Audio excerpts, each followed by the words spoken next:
tal? Buenas noches, bienvenidos a Entredichos, que hoy tiene por invitado a un hombre, esta vez me voy a poder ahorrar su currículum, un hombre ampliamente conocido. Se trata del ingeniero Cuauhtémoc Cárdenas, a quien le doy la más cordial bienvenida. René, un gusto estar aquí. Oye, ingeniero, pues arranco por el principio.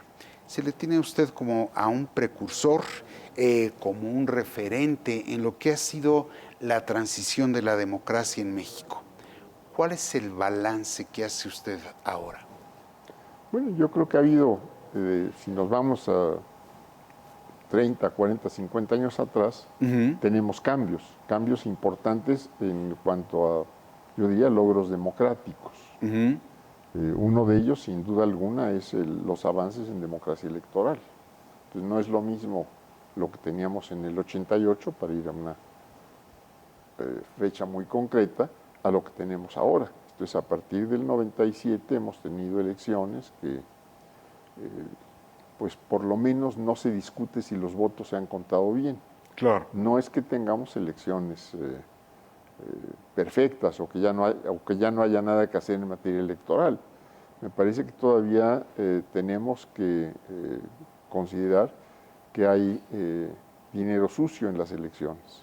Este es un elemento que no se ha corregido, ojalá se corrija. ¿Usted ve en el dinero sucio en las campañas, sea del crimen o sea de otros orígenes, el principal problema? Es uno de los problemas. ¿Qué otros ven? El otro que yo considero es, por ejemplo, la intromisión en varias elecciones de distinto nivel, de distinta categoría, de funcionarios que tratan de inclinar la balanza pues, en favor de uno y en contra de otro. Hay el caso muy claro de la intromisión de Fox en el 2006, cuando el propio Tribunal Electoral señalaba que había que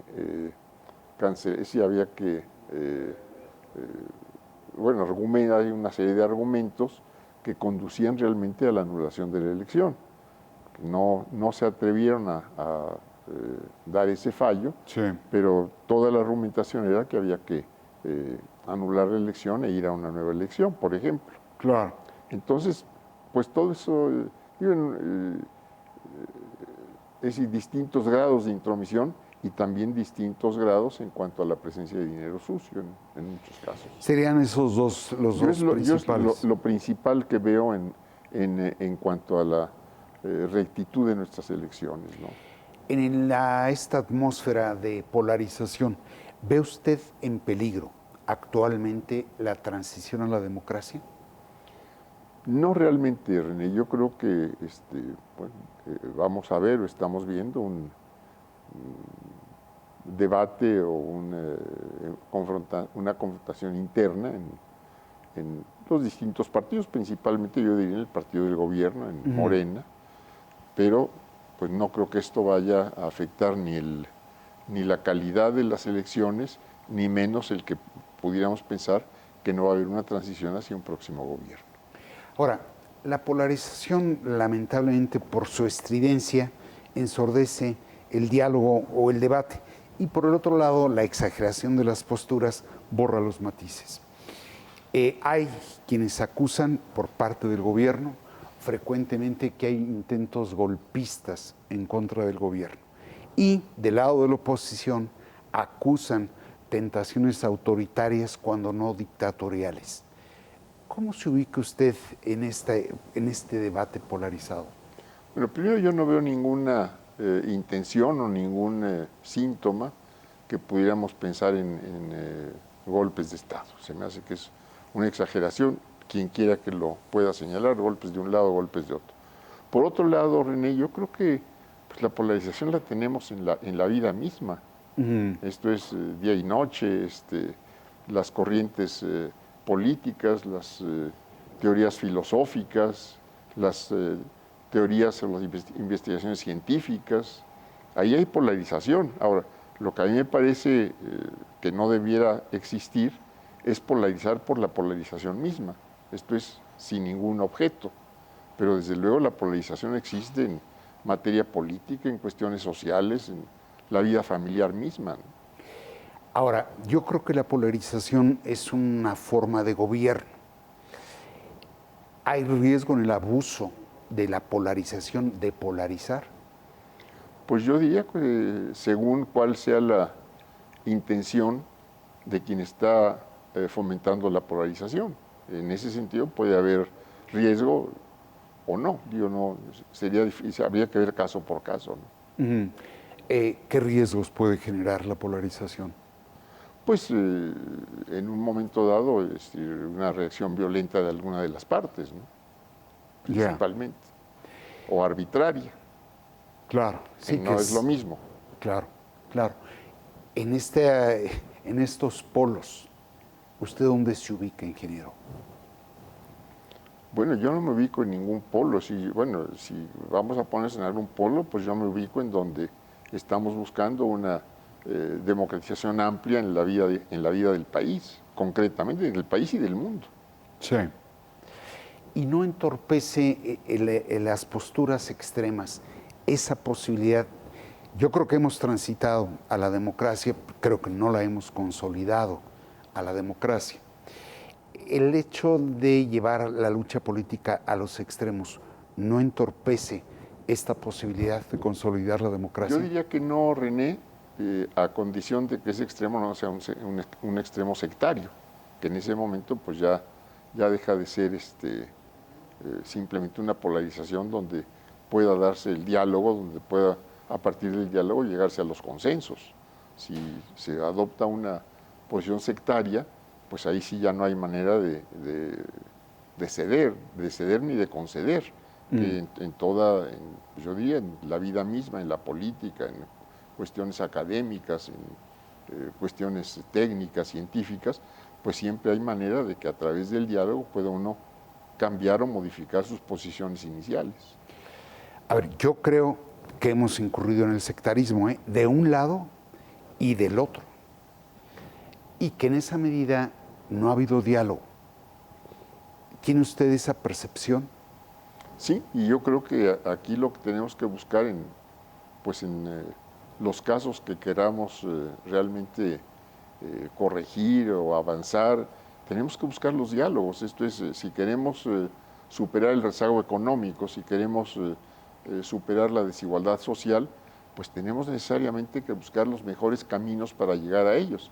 Los que se han ensayado en estas últimas décadas, pues no nos han dado los resultados deseados o anunciados inclusive. Entonces lo que tenemos que buscar es pues otros caminos, y al buscar otros caminos tiene uno que llegar necesariamente al diálogo, y a través del diálogo tratar de encontrar los consensos. Avanzar primero en función de las coincidencias, y cuando se llegue ya al momento en que ya se acabaron las coincidencias y vamos a las diferencias, pues ya veremos qué es lo que se tiene que hacer.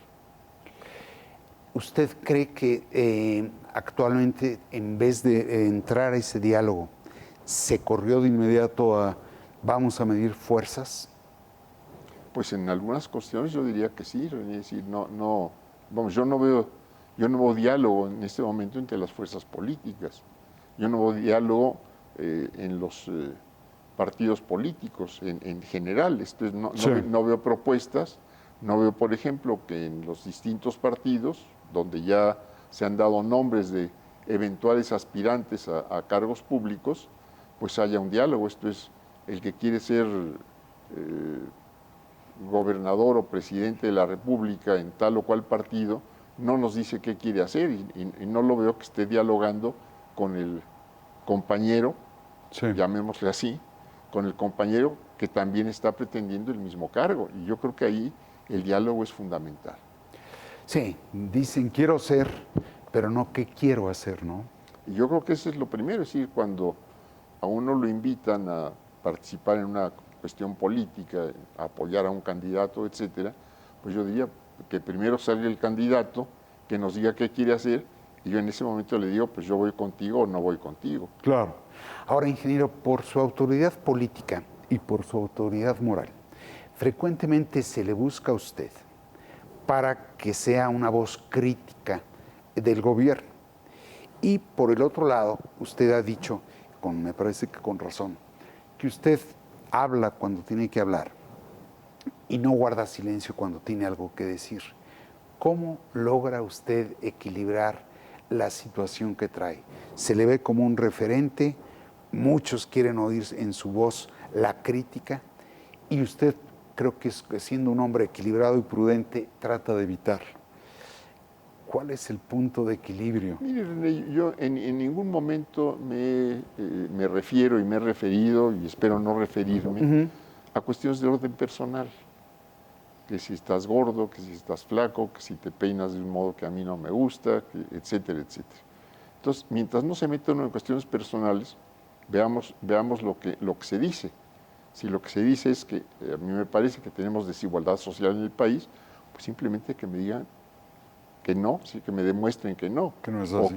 o que digo, bueno, pues tal edificio se agrietó con los temblores recientes, pues si ahí están las grietas que se están abriendo ahí en los muros, pues si alguien me dice que no, pues simplemente que me explique por qué no. Claro, claro. Ahora, ingeniero, ¿qué políticas le reconoce al actual gobierno dignas de destacar? Bueno, René, sin duda el apoyo a sectores que requieren esos apoyos y las transferencias directas, me parece que en su mayor parte son totalmente válidas. Creo que ha habido avances en el terreno, por ejemplo, salarial, sí, los aumentos al salario mínimo me parece que son muy importantes. Ha habido, sin duda, una mejor recaudación, es decir, la parte fiscal, la parte hacendaria, me parece que ha habido avances. Pues yo creo que son cuestiones importantes, no son cuestiones menores, ¿no? Y en sentido contrario, ¿qué políticas ve usted erradas o no consistentes?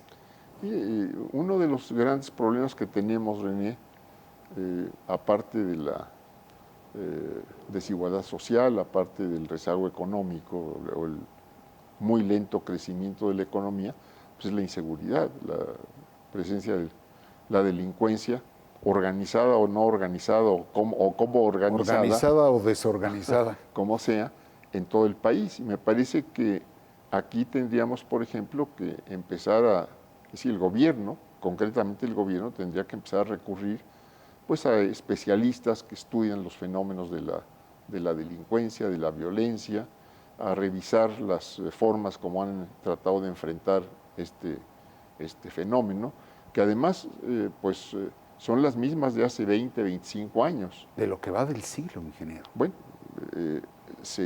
entonces, si hacemos algo que nos da un resultado escaso, malo, no nos da resultado, y lo volvemos a poner en práctica, pues nos vuelve a dar el mismo resultado, escaso o malo. Sí. Entonces yo creo que habría que ir con especialistas del gobierno, del mundo académico, de quienes están pues tratando de entender y de conocer este fenómeno y a ver si entre todos se encuentran o encontramos mejores caminos para enfrentar la delincuencia. ¿Esa es para usted la principal política que echa de menos en materia de seguridad? Bueno, me parece que tendríamos que buscar otras formas de enfrentar a la delincuencia, otras formas de evitar o recuperar los territorios que controla hoy la delincuencia. A mí me parece que en esos territorios, y esto tendríamos que hacerlo, pues porción por porción del país, porciones chiquitas y luego porciones más grandes, de que haya presencia permanente del Estado y de la sociedad en cada porción. Permanente por un lado, y esto quiere decir mejores escuelas, mejores clínicas, proyectos productivos o actividad productiva, programas culturales, etcétera. Entonces, en todo esto necesitamos que haya presencia de la sociedad y del Estado. Entonces, eso es lo que permitiría erradicar la delincuencia y irla barriendo donde se haya, en una u otra forma, apoderado de esos territorios. Veía, aparte de la cuestión de la inseguridad pública, ingeniero, veía una entrevista que le dio a Fernando del Collado y le decía a usted que no entiende qué es la cuarta transformación y que no necesariamente ve en el actual gobierno a un gobierno de izquierda. ¿Qué quiere decir con eso? Bueno, primero, Reine, yo creo que Pues hay muchas izquierdas.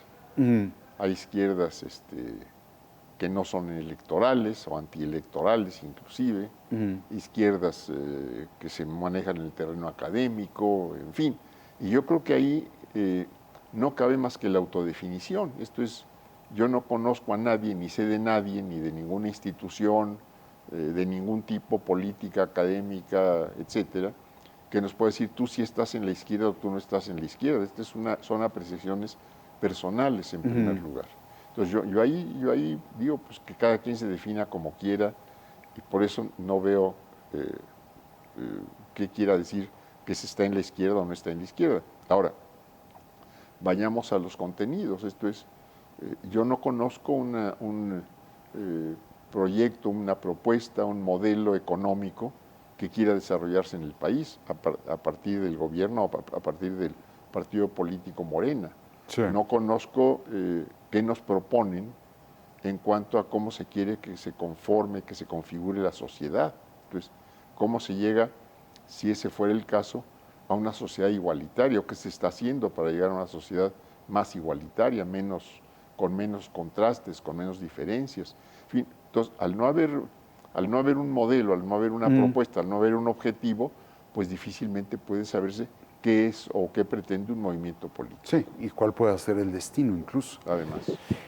Ahora, a usted le tocó gobernar Michoacán, le tocó gobernar lo que era el Distrito Federal, la Ciudad de México. Frecuentemente se habla del presidente de la República como el presidente de todos. ¿Se puede gobernar para todos? Bueno, se puede gobernar para todos, René, en cuanto a que la autoridad tiene, yo diría, dos obligaciones o dos primeras obligaciones. Es cumplir con la ley y hacer respetar la ley. En ese sentido se puede gobernar para todos.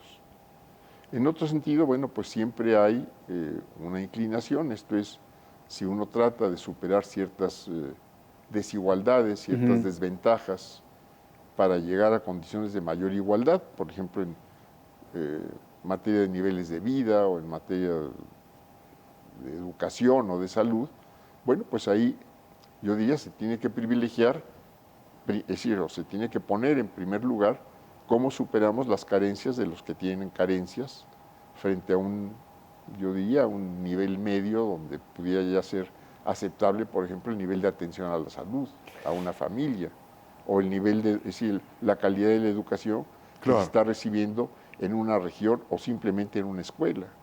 Se lo pregunto, ingeniero, porque yo creo que en efecto este es un país de desigualdades.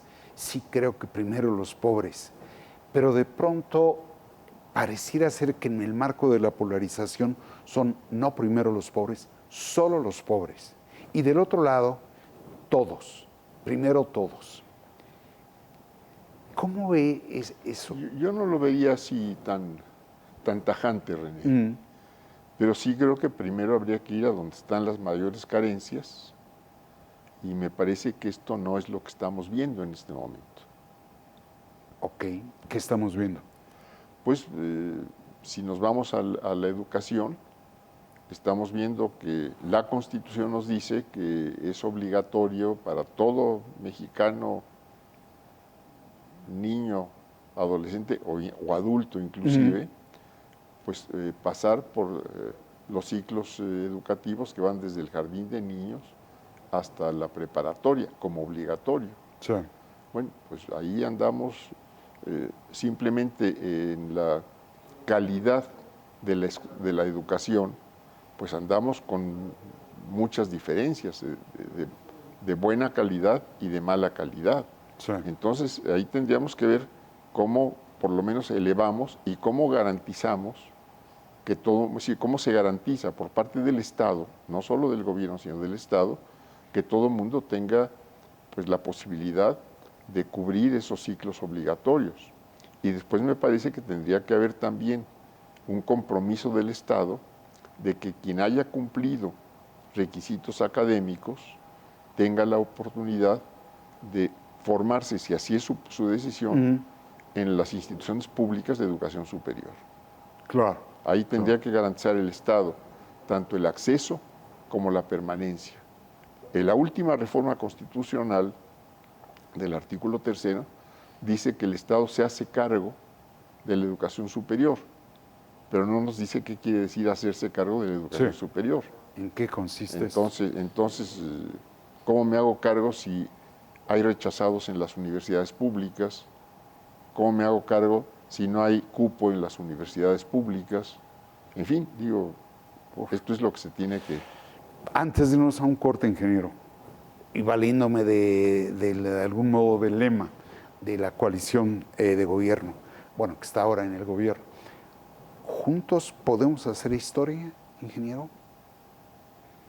Bueno, yo creo que la historia no se hace individualmente, generalmente se hace, o principalmente se hace a partir de los colectivos, pero evidentemente puede haber contribuciones individuales muy importantes para marcar la historia, o para marcar la historia en función de también cómo uno la aprecie, en sentido positivo o en sentido negativo.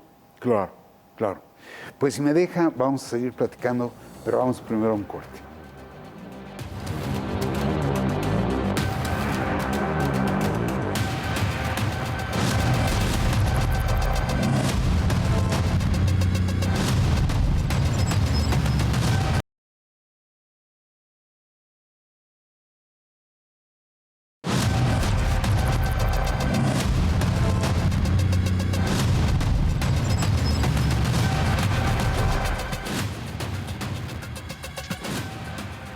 Pues estamos ya de vuelta con el ingeniero Cuauhtémoc Cárdenas. Hemos hablado ya un tanto del gobierno y yo quería, ingeniero, dedicar esta segunda parte a hablar del lado contrario, a hablar de la oposición.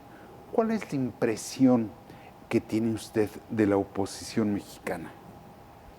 Bueno, si vemos la oposición partidaria, René, yo creo que después de la elección del 2018, pues quedaron muy disminuidos los partidos políticos de oposición, todos.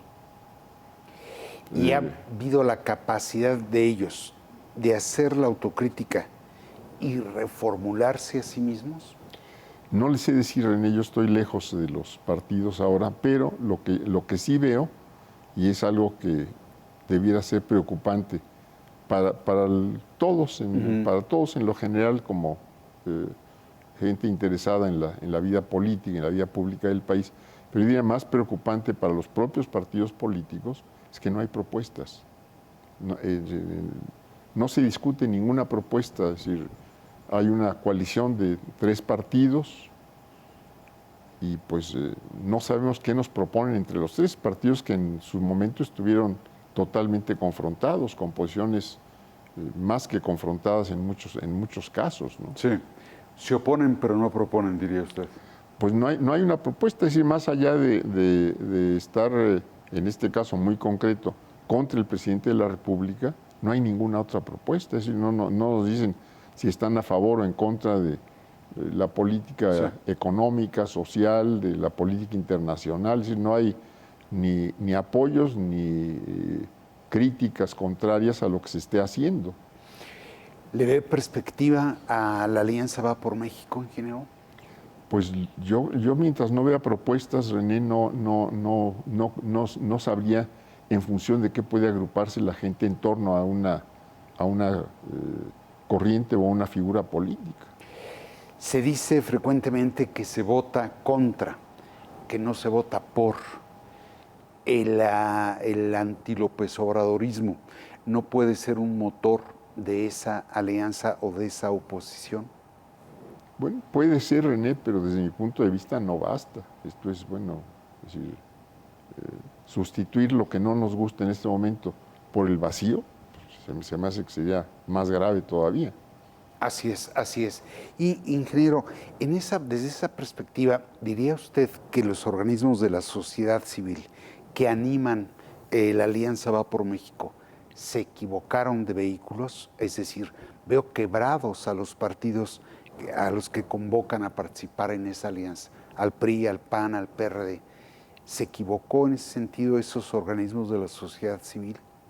No sé si se equivocaron o no, René. Lo que me parece que falta a los partidos, aparte de la propuesta, pues es el trabajo de a pie, esto es el trabajo territorial, esto es cómo se conforman grupos en las distintas partes del país, en los municipios o en las secciones electorales. Esto es cómo se garantiza que haya presencia de un partido, y si un partido no tiene propuesta o no presenta ninguna ideología, más allá de lo formal, y a lo formal me refiero, pues para registrar un partido o para ir a una elección, cada partido registra su declaración de principios, su programa, etcétera, etcétera.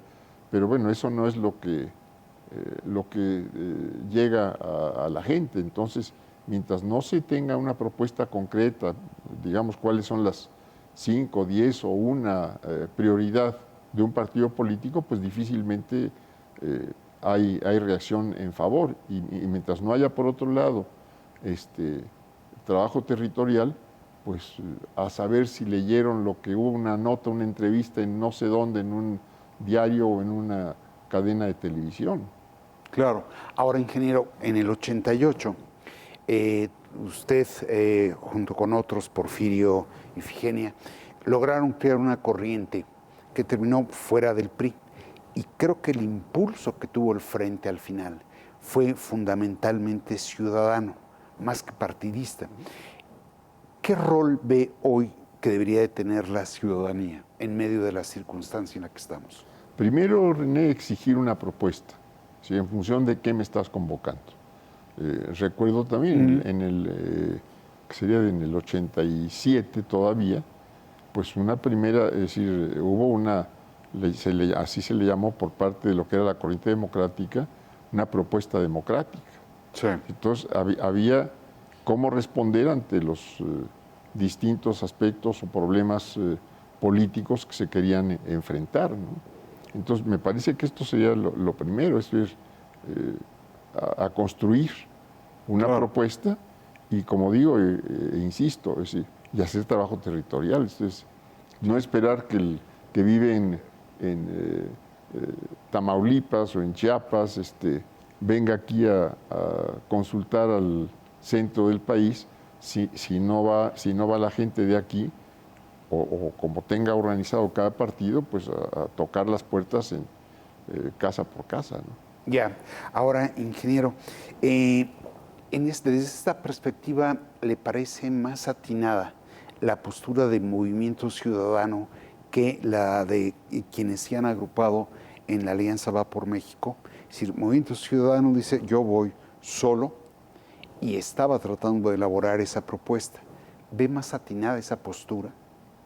Mire, hasta donde yo recuerdo, René, se había dicho o habían dicho los dirigentes del Movimiento Ciudadano que por ahí de junio o julio tendrían una propuesta. Entonces a mí me parece importante tener primero una propuesta antes de convocar a que haya un agrupamiento.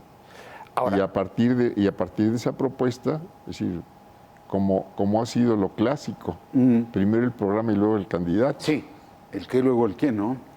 Ahora, usted, a partir de su último libro, se estaba elaborando esa propuesta. De hecho, varios académicos políticos se comenzaron a agrupar en lo que se llegó a llamar Mexicolectivo. Usted se apartó del día de la presentación de esa posibilidad. ¿Por qué, ingeniero? Porque consideré que no eran los tiempos de entrar ya, los tiempos políticos, René, para entrar ya prácticamente a una carrera electoral. Pero me parece que es correcto totalmente preparar primero un programa, y yo entiendo que se está haciendo y entiendo que hay convocatorias de este grupo de Mexicolectivo en los estados. Entiendo que han seguido trabajando. Yo no estoy al tanto de ello, pero entiendo que se ha seguido trabajando. No lo veremos porque mucha gente, partía de su idea. ¿No lo vamos a ver que se reacerque a esta posibilidad? No lo tengo previsto, René, y no estoy tratando de impulsar a nadie tampoco de formar parte de algún esfuerzo de tipo político electoral. No lo estoy considerando. Ya. Ahora, en todo esto, dada la popularidad del presidente, dada la anticipación del juego sucesorio, hay quienes dan por sentado que Morena prácticamente tiene asegurada la victoria en el poder ejecutivo. No tanto así, aunque el presidente López Obrador lo quiere, no tanto así en el poder legislativo. ¿Comparte usted esa idea? Esto es, que está prácticamente predeterminado el triunfo de Morena en el Ejecutivo y por lo mismo que la oposición se debería de concentrar en el Legislativo. Bueno, me parece que esto nos lo dejan ver, entre otras, las distintas encuestas a las que uno tiene acceso, por una parte. Por otro, René, yo creo que en cuanto haya candidatos ya no precandidatos, no aspirantes, pues puede haber movimientos también dentro de los propios partidos políticos. No sabemos qué va a pasar cuando haya candidatos. Pero, diría ¿usted teme cuando el poder se concentra en el Ejecutivo y el Legislativo en las mismas manos? ¿Le preocupa cuando eso ocurre? A mí no me preocupa, René, si esa es una decisión a partir de una elección respetada. De las urnas. No tendría por qué preocupar. Curiosamente, prácticamente desde el 97 hasta el 2018, estuvimos con la fórmula de un gobierno dividido. El poder legislativo en unas manos, el poder ejecutivo en otras. Eso no dio lugar a los acuerdos, que es parte del sentido de se presiona el diálogo y el acuerdo. ¿Cree usted que si lo que se decide en las urnas es lo correcto, es lo que me está diciendo? Bueno, repito, es decir, en 88 se decidió, entre comillas, en las urnas, pero no fue lo correcto. Entonces... No, quién sabe, ingeniero. Lo que no es quién sabe si se respetó lo que se determinó. Bueno, vamos a ver. Que es otra cosa. Que es otra cosa. Bueno, vamos, si se respeta, si es una elección donde se cumplen todas las normas legales, pues no tendría por qué preocuparse, quiere decir que es una expresión de voluntad ciudadana. Si no fuera el caso, bueno, pues entonces sí habría que preocuparse. Claro. ¿Usted tiene predilección por alguna fórmula de gobierno, todo en unas manos, todo dividido en dos manos? No, yo simplemente gobiernos que respeten la ley. Tenemos, por ejemplo, el caso de Nicaragua, donde todos los candidatos de oposición pues, acabaron en la cárcel. Y claro, ahí gana. ¿Y quién cree que ganó? Ahí gana, según esto, pues un ejecutivo y el legislativo al 100%. Digo, eso se llama, pues, entre otras cosas, dictadura, ¿no? Así es. ¿Ve esos peligros en México? Yo no los veo aquí en México. ¿Ve usted que hay un apego a la legislación? Pues mientras no haya el quebranto de la legislación, sí, en algunos casos podría discutirse. En algunos casos podría discutirse, sin duda. ¿Qué casos ve? Bueno, todo esto de la cuestión electoral que se ha movido, me parece que pues ha habido ahí algunos pequeñas transgresiones, yo diría en este caso, pero una transgresión nunca es pequeña, René. Ya.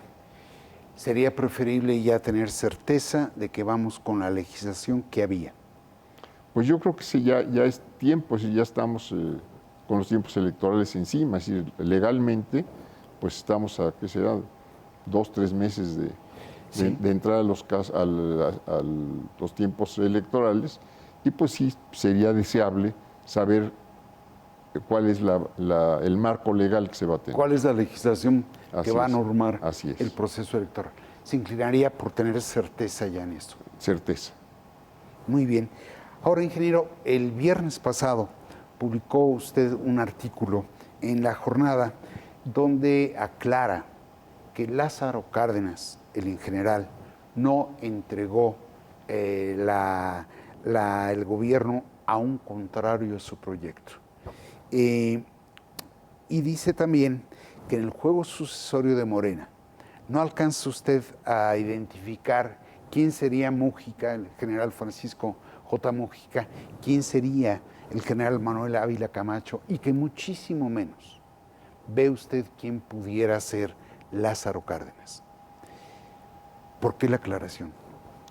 Bueno, porque yo no veo a un, a un ideólogo participando o alguien, sino a nadie contrario, en el caso de Morena, a ninguno de los mencionados que esté en una posición contraria a la del presidente de la República. Es decir, no hay nadie que pudiera estar tal como sucedió también en 1940. Es decir, ninguno de los precandidatos del entonces Partido de la Revolución Mexicana estaba en contra de los, o podría representar una línea contraria a la del presidente. Me refiero hasta el 30 de noviembre de 1940. Lo que haya sucedido Claro. después, pues ya es otro cuento. Claro, claro. Ahora, cuando usted señala eso, ya en los tiempos, en la actual sucesión, sí, difícilmente se ve unas diferencias sustanciales entre los aspirantes de Morena a la candidatura presidencial con el actual presidente. Pero el propio presidente ha señalado que quizás el sucesor o la sucesora se podría correr al centro. ¿Usted ve la necesidad de buscar un nuevo equilibrio en la relación gobierno-ciudadanos? Pues ahí también habría que preguntarle a quien lo ha expresado, René, qué quiere decir, qué querría decir correrse al centro. Es decir, qué tan lejos o qué tan cerca está la supuesta izquierda o la supuesta derecha del centro. Claro, pero usted ha tenido la experiencia de gobierno y usted sabe bien cuándo, lo que usted decía, uno tiene que tener convicciones, llevar el gobierno en la dirección en la que piensa que hay que atender a sectores desprotegidos, pero sin que esto suponga romper con otros sectores de la sociedad. ¿Ve usted la necesidad de buscar nuevos equilibrios? Bueno, yo creo que en un cambio, René, se tendrán que buscar, pues, primero los apoyos político-electorales, que son siempre necesarios, y a veces esos apoyos se buscan, pues, con quien no necesariamente ha estado alineado con una corriente política determinada. Entonces, sí, hay siempre quienes se mueven en los márgenes y a lo mejor habrá, en algunos casos, que tratar de sumar a quienes se están moviendo justamente en esos márgenes. Claro. Pero, pues, repito, yo no veo a ninguna de las personas mencionadas que pudiera representar una corriente política confrontada, es decir, francamente confrontada con la que actualmente está en el gobierno. Desde luego, sin pedirle nombre, porque no sería, ni me los diría, ni se los pido. Pero, ¿cuál sería, a su parecer, el perfil del candidato presidencial ideal? Pues, René, sí, quien tome el compromiso de cumplir lo que vaya a ofrecernos en su plataforma electoral, es decir, todavía no las conocemos. Quien nos la vaya a cumplir, es decir, quien nos genere confianza de que va a cumplir lo que nos está ofreciendo. Esto es, lo único que tenemos de los aspirantes en este momento a las distintas candidaturas, pues es su trayectoria, esto es, qué han hecho hasta este momento. Es decir, si hoy les preguntamos qué vas a hacer, pues nos van a decir como el niño regañado, mira, ya me voy a portar bien, de aquí en adelante siempre me voy a portar bien. Entonces, lo único que tenemos para decidirnos es si cuando nos ofrezcan algo nos genera confianza de que nos lo van a cumplir. Claro. Ahora, ingeniero, para cerrar la entrevista, ¿yo podría ubicarlo a usted como un hombre de centro-izquierda? Mire, René, yo prefiero definirme por contenidos. Pues yo creo que necesitamos, acabar con la desigualdad social. Creo que tenemos que lograr que haya una economía que crezca y que reparta de la manera más equitativa, de acuerdo con la ley, esa riqueza. Tenemos que buscar una convivencia pacífica, fructífera en cuanto a la convivencia social, evidentemente erradicar delincuencia, erradicar corrupción, sin duda alguna, tener en el caso internacional pues una buena relación con todos, de respeto, como ha sido la política internacional de México y particularmente de la revolución, y yo diría que un franco acercamiento para buscar una buena integración económica y política con América Latina y el Caribe. Muy bien, pues agradezco mucho la disposición, ingeniero. Contrario, René, un gusto estar aquí.